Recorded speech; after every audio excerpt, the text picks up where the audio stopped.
possible first step tonight towards opening a new safe injection clinic. It's a polarizing issue pitting police against health officials. The idea, provide drug addicts with a safe place to use. This comes as the number of overdose deaths is on the rise in the city. The first public meeting tonight at the Sandy Hill Community Health Centre on Nelson Street to talk about drug abuse and whether a safe injection service could help make Ottawa streets safer. CTV's Annie Bergeron-Oliver live now with more. Annie, this is an uphill battle. Both the mayor and the chief don't like the idea. Well, that's right, Graham. This is a very controversial issue, and that's exactly why any supervised injection sites needs to consult dozens of people before it can open. But with drug-related deaths on the rise here in the capital, many say it's exactly what the city needs. In less than 2 years, addicts in Ottawa might be able to come to the Sandy Hill Community Health Centre for a safe, clean environment to do drugs. A supervised injection service is a place where people bring their pre-obtained drugs to inject in the presence of staff who are trained to intervene in the event of an overdose or some other adverse drug-using event.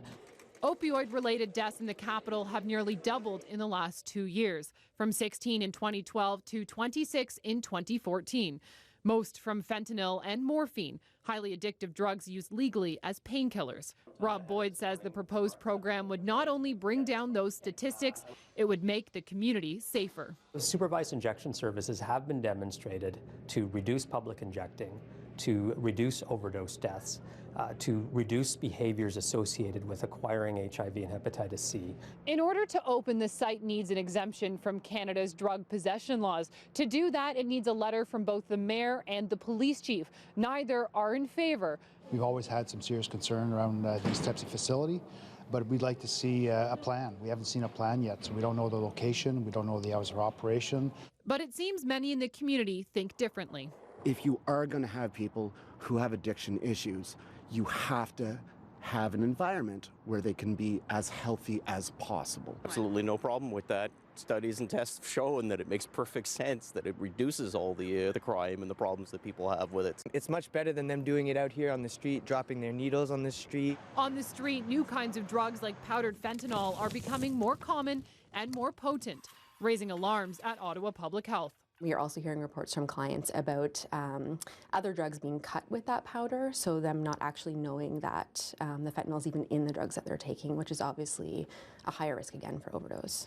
It's estimated overdoses kill at least 2 people every month in Ottawa, and experts believe those deaths are preventable if the right programs and services are available. Well, public consultations do play a big role. Ultimately, the decision on whether any site can open is left up to the federal health minister. As for this group, they're hoping to file their application by the fall with an open date as early as 2017. Graham? CTV's Annie Bergeron-Oliver live in Sandy Hill tonight.